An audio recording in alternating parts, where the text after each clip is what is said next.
So, dear friends, welcome to this new recording.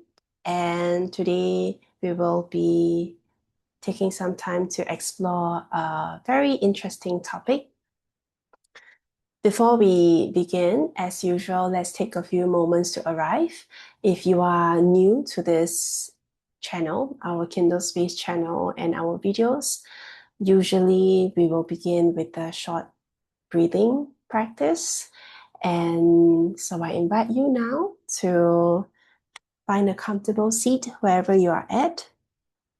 If you could allow yourself to sit up tall, that's great.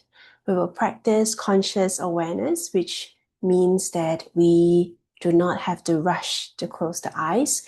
We can keep our eyes open and simply bring the awareness to the breathing.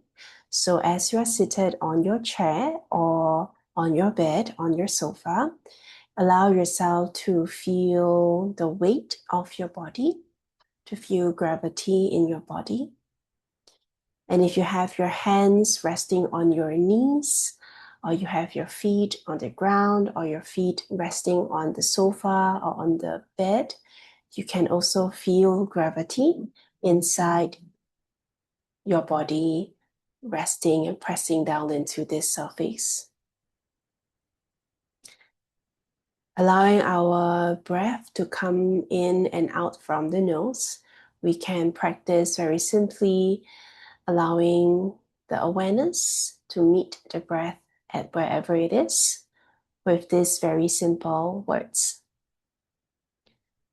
If you feel ready, you may close your eyes. Otherwise, you may keep your eyes gently gazing on the spot. Breathing in, I know this is my in-breath. Breathing out, I know this is my out-breath.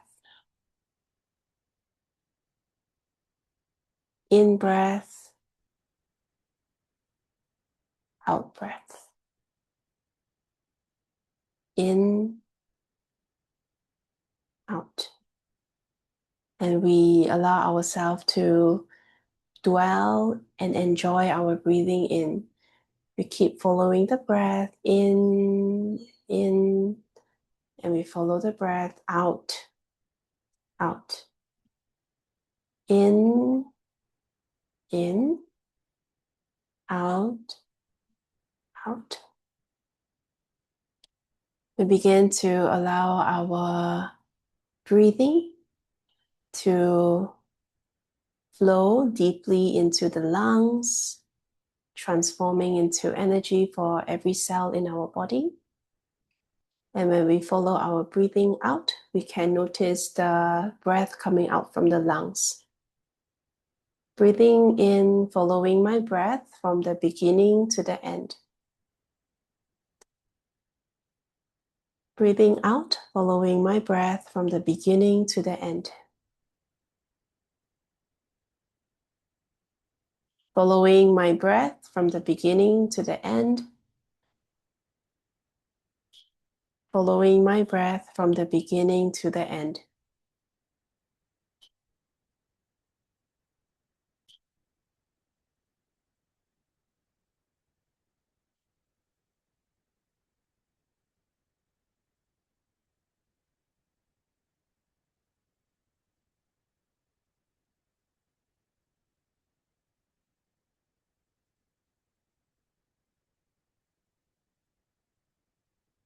Aware of my body as I breathe in.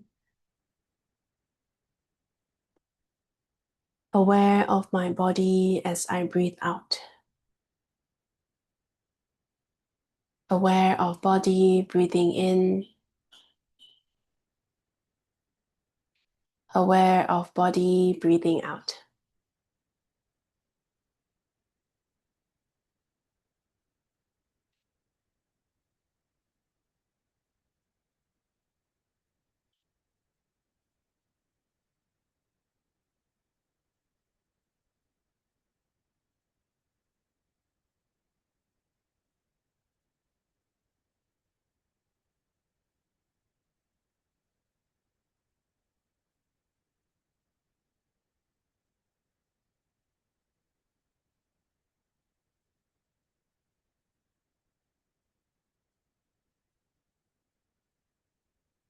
Breathing in, calming the tensions in my body.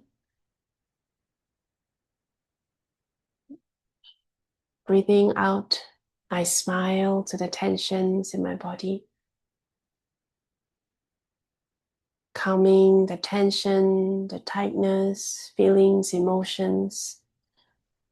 Smiling at my tension, tightness, feelings, and emotions.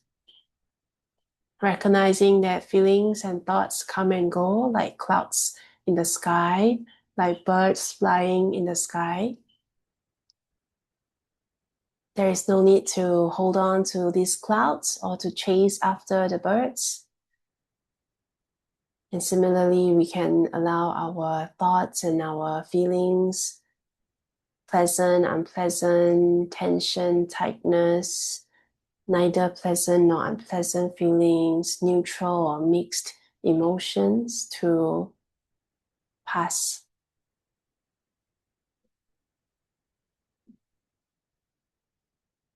Breathing in, taking care of my body. Breathing out, I feel joy taking care of my body. Breathing in, taking care. Breathing out, feeling joy.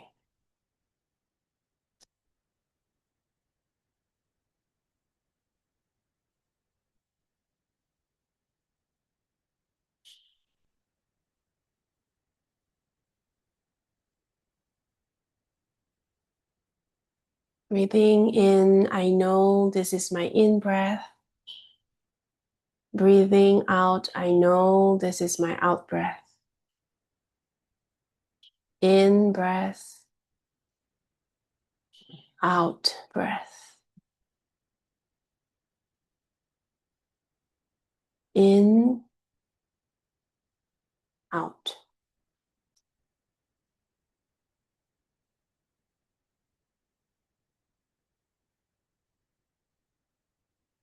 And as we feel the pull and push of the air coming in and out from our nose, we can start to bring movement into the body. You can shift your body.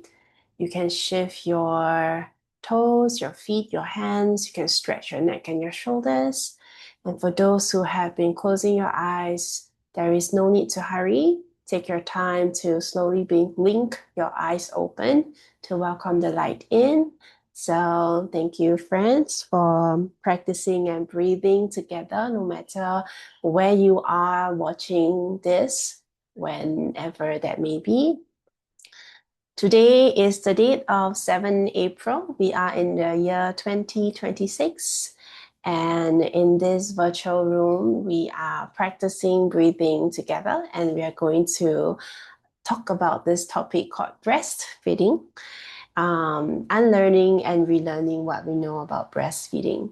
So, for our new friends, if you are wondering why we have to take a moment to practice breathing at the start, it is the way of coming back to the present moment.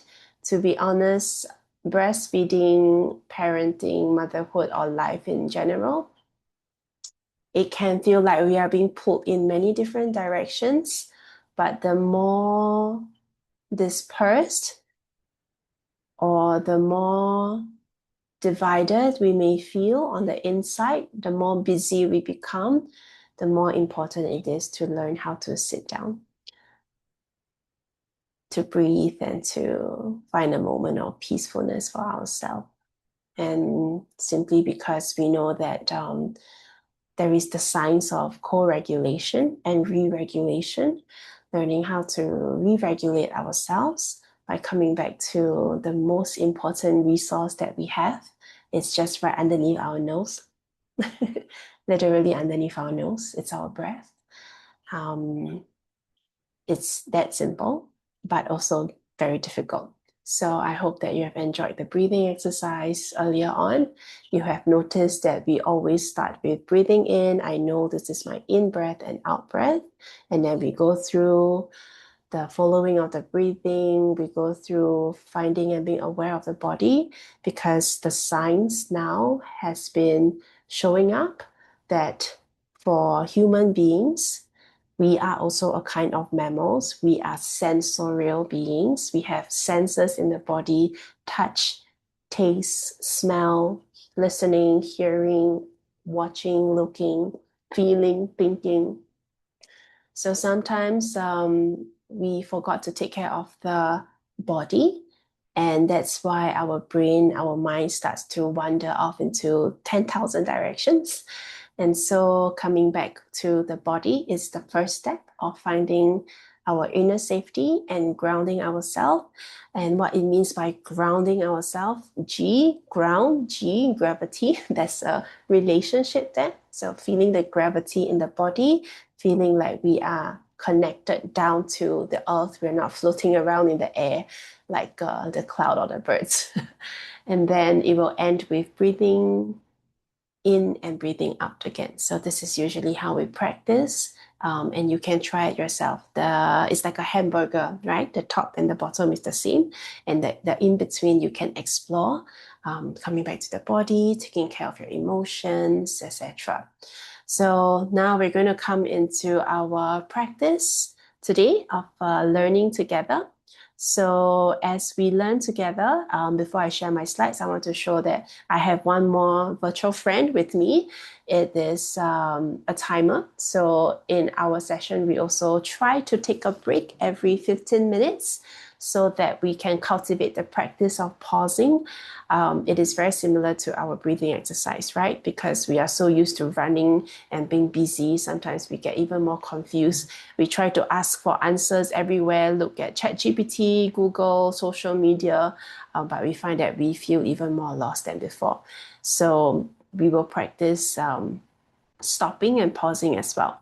So as I mentioned today, I will be sharing my slides now.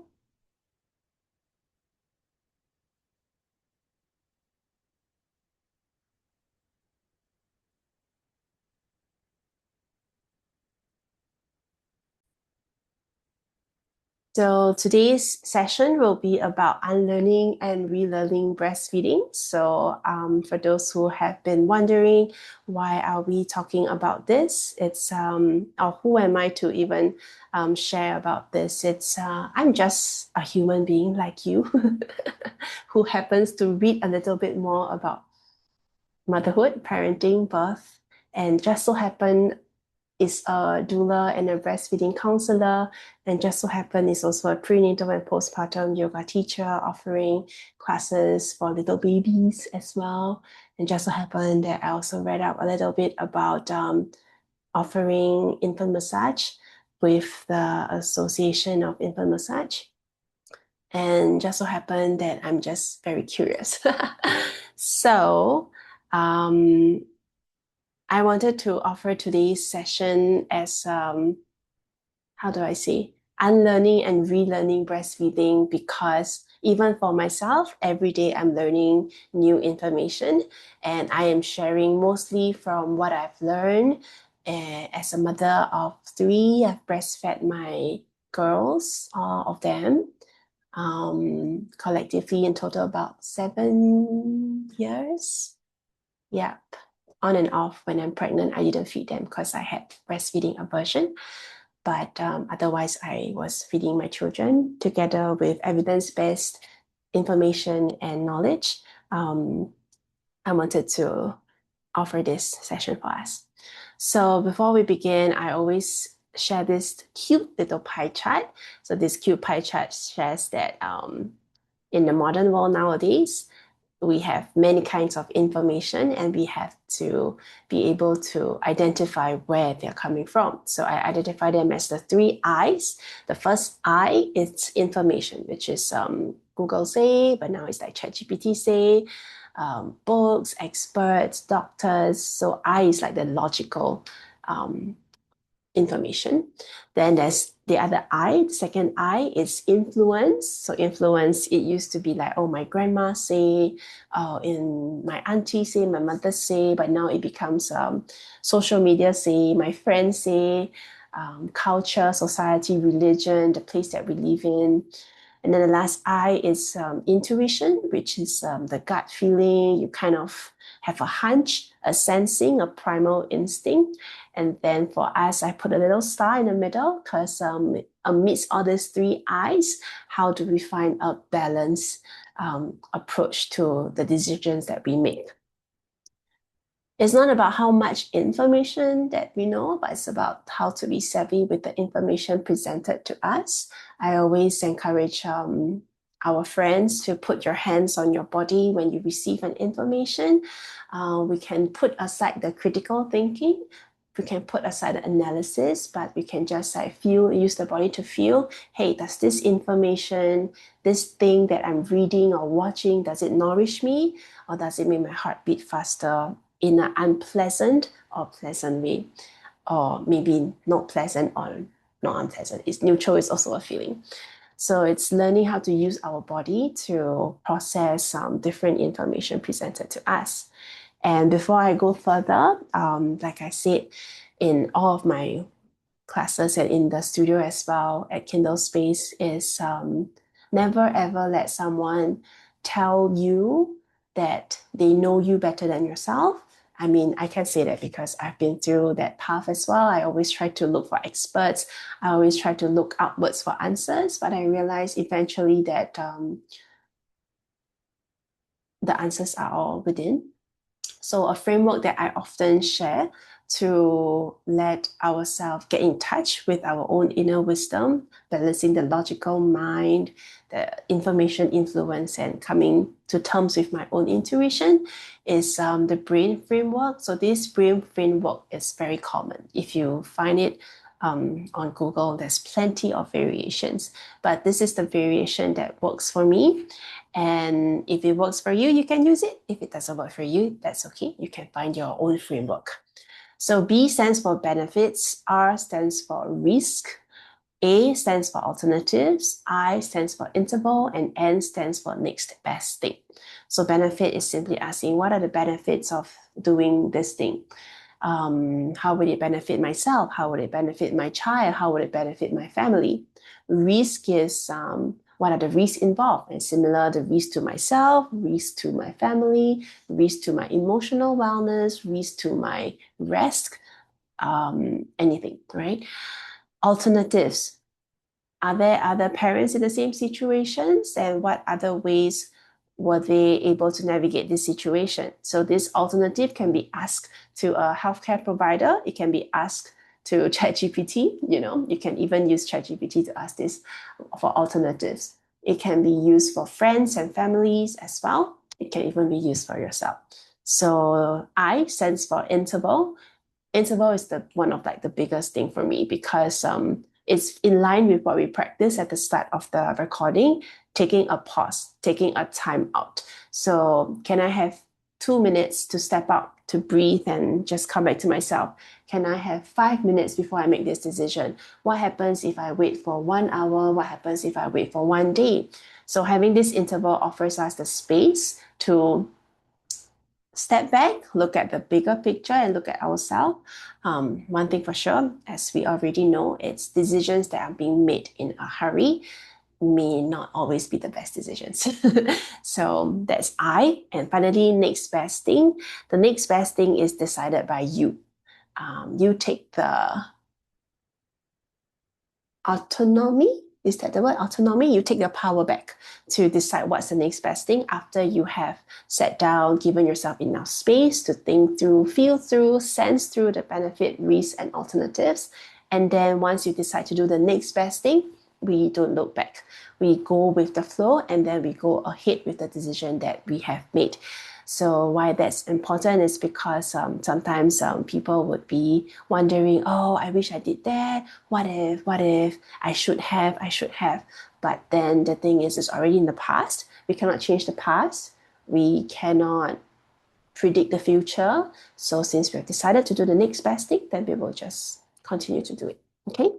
So today, for breastfeeding, I'm going to do a short introduction. what is breastfeeding, I got this beautiful infographic from the Breastfeeding's Mother Support Group, which I am also on the board.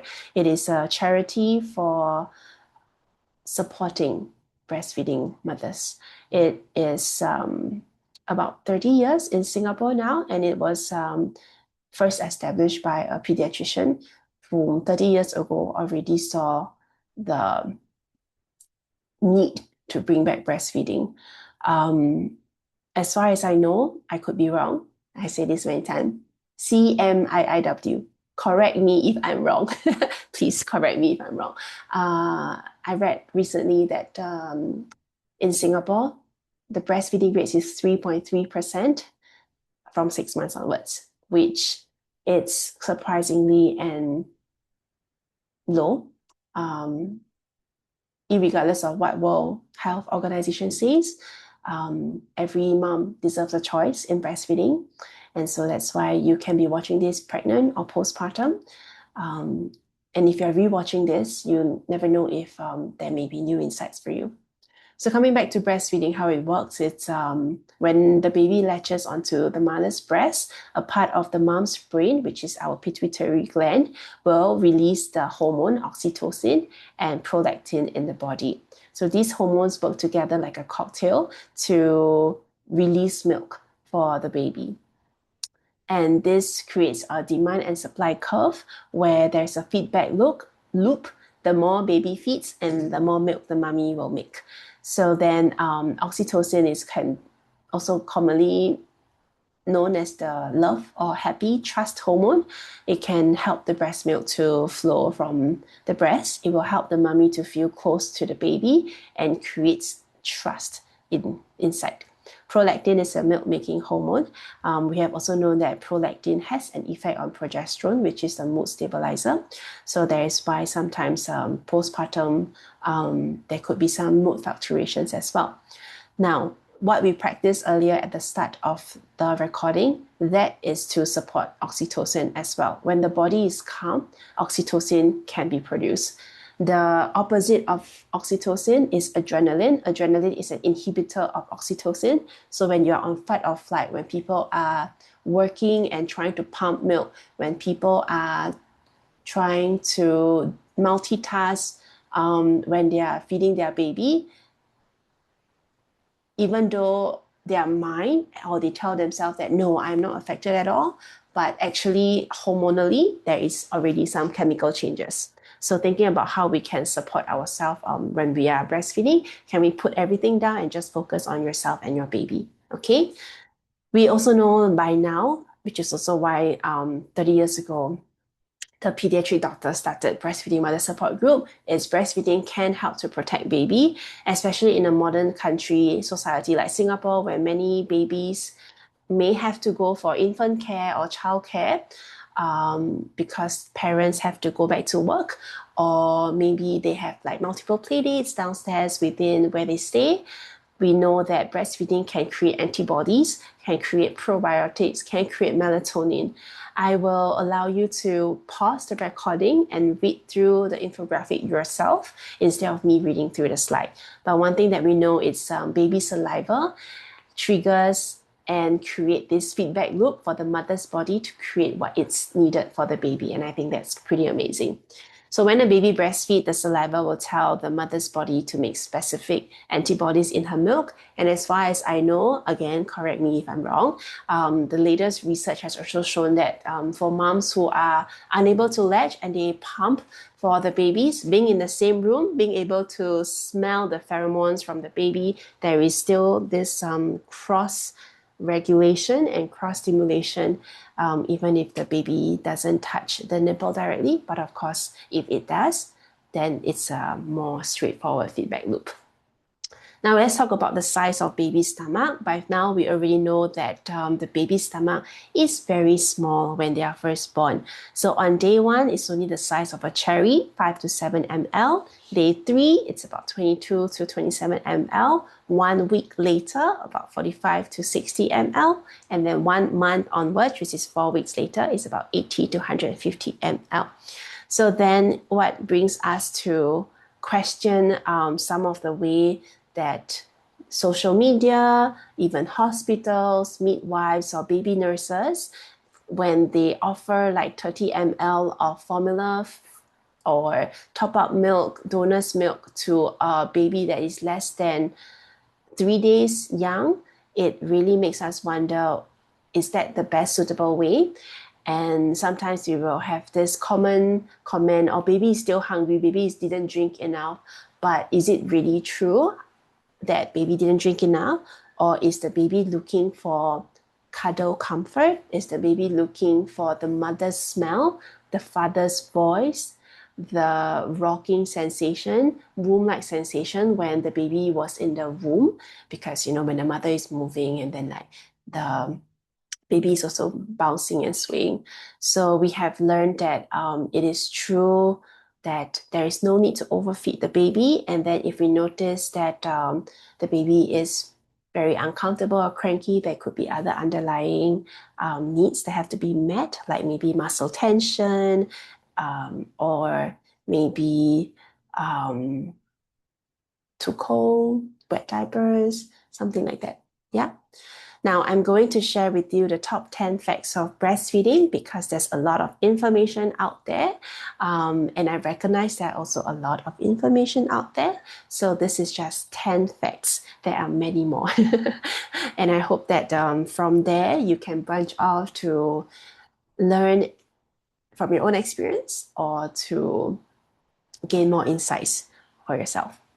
The first one, like I already mentioned, supply equals to demand. The more milk that is being removed, the more milk will be produced. And in the past, where mothers and babies are rooming in together, when the mothers and baby are not separated from birth, we can catch the baby's hunger cues much earlier, as long as it's like rooting in the mouth, around the mouth, etc. But we also begin to notice that when mothers have to be separated from babies due to some situations, sometimes it's health conditions, sometimes it's work arrangements, then it comes the need for breast pumps to be invented. So when breast pumps are invented, what we're telling the body is that you are not only feeding the baby, you're also feeding a pump as well. So as much as we try to time the pumps, we have to acknowledge that because the baby has different metabolism rate, has different belly size, so it can become too much pumping, which leads to possibly engorgement. So that was the sound of the bell. We're going to take one deep breath in together and a long breath out.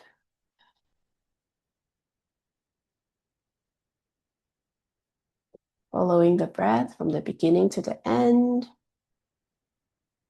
And following the breath from the beginning to the end. Number 2, positioning and attachment helps to establish breastfeeding. So we always talk chest to chest and chin to breast. Looking at these words, it has limited effect. So I will share with you videos that will be helpful. Laid back breastfeeding, again, is another infographic by the Breastfeeding Mother Support Group. And there's also videos on YouTube to demonstrate laid back breastfeeding. It is a mystery to me why hospitals do not do that, do not teach this. Maybe because they feel like it's very dangerous. But this is the biological nurturing position, and it allows the mother to get rest when she's feeding the baby. Most importantly is to make sure that your back is well supported and that that you're on a flat surface. There is no single right way to nurse a baby. Whatever position that is the most comfortable for you, that would be the one that works for you, okay? Number 3, mothers who breastfeed and have skin to skin within the first 3 hours of birth are more likely to go on to breastfeed successfully. I have also shared with the mothers in the studio as well, like honestly, if there is a choice, I would not buy a breast pump when I'm pregnant, simply because then I would be fully focused on having this skin to skin. And when we are doing skin to skin with the baby, it really means that we have to delegate the chores, other chores away to our family members. And to be able to practice skin to skin, it means that we have to lie down on the bed, at the sofa, by the garden. We may not be as mobile as we are right now. And so the importance of using our breathing exercises to come back to the breathing, to work on creating safety on the inside. Yes, mothers and babies who room in together around the clock and allow for constant bonding and feeding may also notice that it's helpful. So again, it is also a mystery to me why more and more practices are having the mothers and babies to be separated, because they are not meant to be separated in the very first place. We can have another whole new recording talking about that. So why I mention this again is because of my background studying a little bit of attachment theory. So if you are interested in attachment theory, I'm going to release a video in the next two episodes to explain about it, and then maybe that will make more sense afterwards. But of course, there are, again, different families have different preferences. Some families, due to health reasons, work arrangement, family arrangements, they may not have the opportunity for the mothers and babies to be together. So that it's another thing that we can work around. So remembering there is always a way around.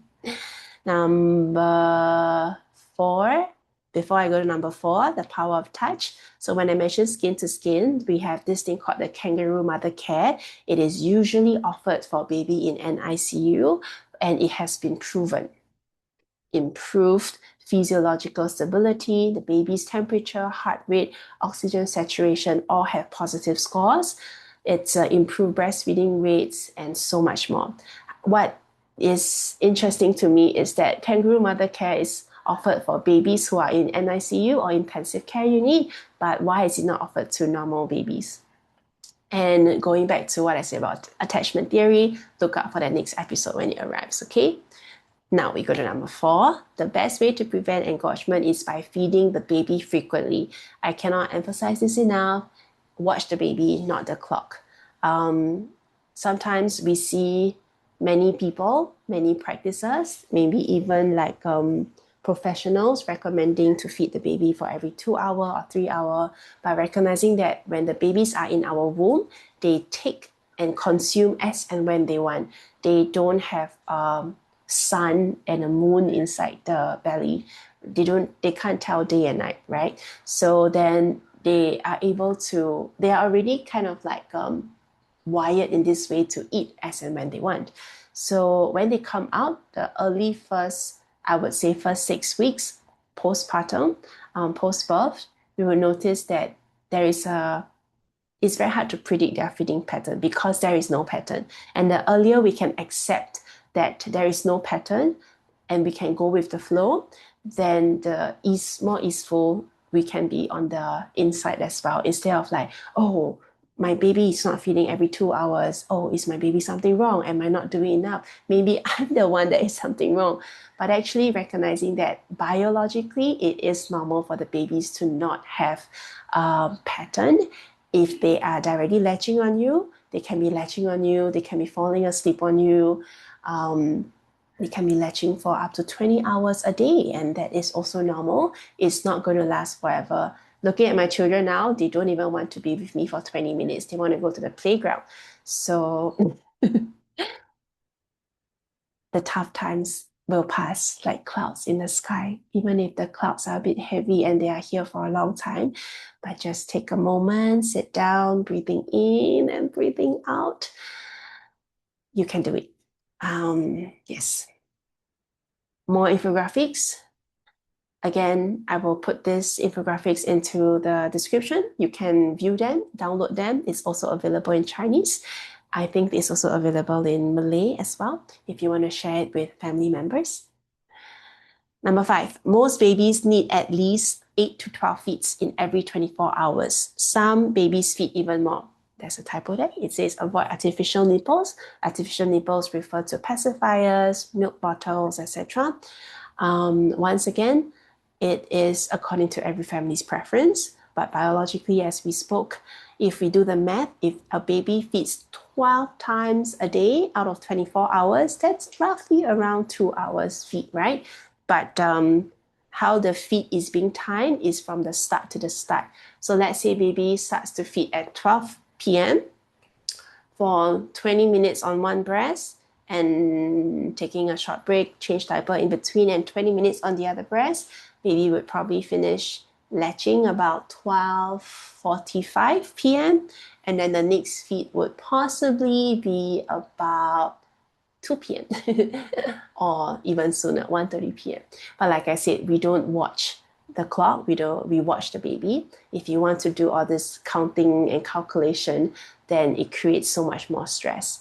One thing that I've also noticed recently and I've learned from some of my friends is that tracking the feeds can be helpful, tracking the diaper output can be helpful, but excessive, obsessive tracking of nap time, feed time can be an early sign of anxiety. And we call it out right now because we may notice that, especially for me, I'm being brought up as a Singaporean in this culture. Everything is very by the book. And we want to follow the role model answer, the 10-year series, the assessment book. XYZ, there's always a guideline. So recognizing that that kind of behavior may show up in early motherhood. So then are we able to let go of these expectations and routines and be able to flow and breathe along with as the day unfolds itself? So I share a screenshot here. This is by Medela, which is one of the first, I think they are the first breast pump company. They are probably the one that created the breast pump. So Mandela will discontinue the sale of feeding bottles and teats effectively from 1st July 2025. And this is a big decision and I totally support it. But of course, like I mentioned, every family is different. So please take everything that you are receiving today as a form of information. Remember the three circles, information. If you really need a break, you can take the the alternative way of having feeding bottles and pacifier. That's okay. If you really need a break, please take it. You deserve it, right? Your body is recovering. Your wellness is so much and just as important, right? Now, number six, weight gain is not everything. Why I say that is because everyone seems to be very focused on the weight. And I can understand why, as healthcare providers as well, we see them once a week, once a month. The weight is a number, it's very objective, it's very easy to measure. However, for breastfeeding babies, the weight gain, it's not everything. What we are more focused on, it's also the activity level of the child. Does the child respond to you? Does the child have bright eyes? And another thing is, if we notice the weight gain chart in some polyclinics are based on formula fed babies, and that is the same weight gain chart as from our time. We have already noticed that the breast milk composition is unique to every baby and unique to the day and time of whatever the babies need. So sometimes the baby may gain more weight at the start or the baby may gain more weight later on. So it is not everything. We are more focused on the diaper output above everything else. Okay. Number seven, babies cry when they need something. Crying is totally normal. And in our studio, we highly encourage our moms to bring their babies for the mom and baby yoga classes, come back for our postpartum play dates, because we will see that every baby is crying, not just our own baby. Sometimes we feel like crying is something wrong, but I think crying is a good thing. And we can learn from our babies to cry when we need something. I think crying is a very powerful thing. It can help us to release our emotion, regulate ourselves, and it can also help us to get something. Um, so yes, crying is normal. Babies can cry, you can cry, I can cry. Crying is a form of strength. Yeah, it takes a lot of power in the lungs to cry, you know. And we have water in our eyes for a reason. Number eight, Most babies do not sleep for more than 3 to 4 hours at a time. Prolactin, which is the milk-making hormone, will peak between 12 a.m. to 4 a.m. Again, this is going to be one whole episode by itself on baby sleep. Babies are born nocturnal. They do not have a circadian rhythm, at least until 4 months old. For the people who are offering sleep training, there are many different schools of thought of sleep training. I am not a sleep trainer, so I cannot offer advice on that. But the most I know as of right now is I am following attachment theory. I'm following the sites of love and compassion for myself and for my child and my family. And I'm following evidence-based care, which is babies do not sleep for more than 3 to 4 hours a time.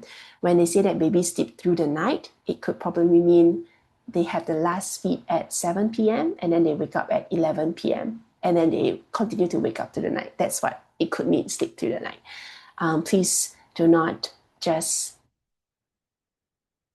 feel bad if like your babies is not sleeping through the night, because I feel that's overrated. Even I, as an adult, I don't sleep through the night.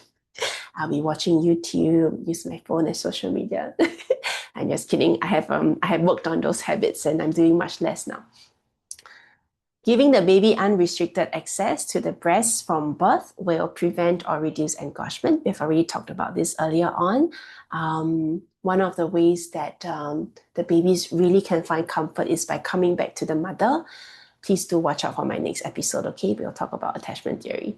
So when they come back to the mother, there's a sense of safety that goes beyond just the milk itself, or they come back to a caregiver, there is a co-regulation. Anxious mom may cause the baby to feel slightly anxious, but it is part of the process, because like all of us have anxiety, no matter how old we are. We can be 1 year old, 10 years old, 50 years old, 70 years old. Everyone have anxiety. Anxiety is not a bad thing. Everyone have also like depression. Everyone also feel sad. Everyone also feel anger. So emotions are not a bad thing. But then having the ability to come back to our breathing and regulate ourselves, it's what we're trying to practice. It's a lifetime practice. Sorry, I diverted. Coming back. So giving the baby unrestricted access to the breast can help to prevent or reduce engorgement because the baby is emptying up the milk for us and we are producing the milk just enough for the baby. Over the years, I've also noticed there's more and more pictures of people posting about their milk, etc. I just want to put it out here that remember that we are feeding a baby. We're not feeding a zoo. Unless that mom has oversupply and she's able to supply and offer her milk to the milk bank, then I think that's also okay. Whatever that we are watching from the screen with our eyes or listening from our friends, take a few deep breaths to process that and also only keep what can help to nourish you, okay? Causes of engorgement, we've already talked about that. When we don't empty the breast on time or enough, usually not on time, but more of like not emptying the breast on time or enough, then that's a cause of engorgement. Last but not least, this is the last one. The best way to empty the breast is direct latching, especially if it's a deep latch. Because when the baby's skin touches your skin, the skin to skin is both ways. You feel the suckling sensation, you feel the baby's heartbeat, you can smell the baby's hair. It will allow oxytocin to be produced. There are some friends who may have aversion to breastfeeding because they are not used to the feeling of having oxytocin in themselves. And that's also possible. So it's okay. Just that in terms of talking about the effectiveness of emptying the breast, please remember your breast will never be empty. It's like saying that your body has no more blood. As long as you have blood in your body, you have water in your body, you can cry, your breast will never be empty. Maybe the milk is not coming out yet, but your breast will never be empty. Okay? Please don't allow yourself to go into that misconception or those stories. Next, hand expressing. Hand expressing is great as well, followed by hospital grade pump. more and more pumps are saying that they're hospital grade. I am not really sure who's giving out the certification or accreditations. So when you want to buy something, just look out for that. Portable pump followed by hands-free pump. So basically, the smaller the motor, the less suction. It's like driving a car or driving an aeroplane. The size of the motor does matter. And yeah, I hope this is helpful for you as well. And there we have just nice another break. It's 15 minutes, so let's take a deep breath in together.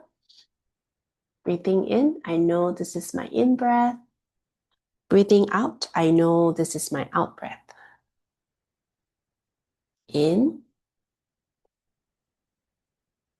out. Following my breath from the beginning to the end. Following my breath from the beginning to the end.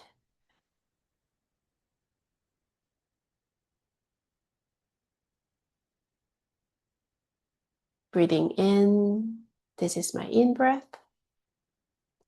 Breathing out, this is my out breath. In,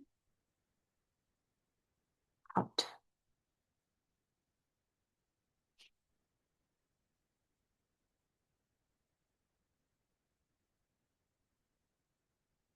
All right. Now, before we end the session, right, and this recording here, I just want to plant a question. What are some things that we can think of now about breastfeeding? We can think about where will you be breastfeeding? If you only have one free hand, what will you be holding? Before switching sides, who can help to change or burp the baby? Is my water within reach? One thing we know for sure is breastfeeding mothers are very thirsty. If you have seen our postpartum moms coming back for class, part of the outfit is a 1.5 liter bottle. So you might want to invest in a 1.5 thermal flask right now. Who do I trust so that I can sleep in between feeds? Do I have my phone with me? Who are my resources if I need guidance or help? How do I get someone to come in to help me? Are you going to ring a bell? Do you have a camera? You can call someone to come in. Are you going to leave the door open? Okay, so breastfeeding can help to engage the senses of the mother and baby. So just before I conclude, I wanted to share this that I've learned from one of the professionals from London as well. So what they have shared is the science has been proven that inside all of us, we don't just have 5 senses, we have 8 senses. So when we are having breastfeeding as an activity or as a necessity, we are engaging the touch, healing, smell especially. There's a sense of safety, which is what interoception means. Taste, breast milk, or what they call colostrum, tastes like amniotic fluid. So it is a familiar taste for the baby. Vestibular, they are resting on you, they can feel gravity. And it's linked to proprioception, which is applying force, big muscle energy as well. Some breastfeeding positions will be the most common one, football hold, cradle hold. But like I mentioned, the one that could probably give you the most rest is the second one on the first row, which is side lying position, as well as the bottom right-hand corner one, which is laid back breastfeeding position. So read up about side lying position and laid back breastfeeding position. All right, so you are welcome to pause the recording so that you can look at the slides, read through it before we go. So these are from Motherboard, sorry. Motherboard is a resource that is developed by midwives, nurses to share good quality evidence-based care. More infographics are available. You can, again, find them in the video description below. So like I mentioned, these are some examples of infographics that the Breastfeeding Mother Support Group has created. How to store breast milk and so much more. So thank you for your time. I hope you have enjoyed the practice today of unlearning and relearning about breastfeeding. And I hope to see you again. So see you in the next episode. And until then, please continue to breathe and smile. Bye.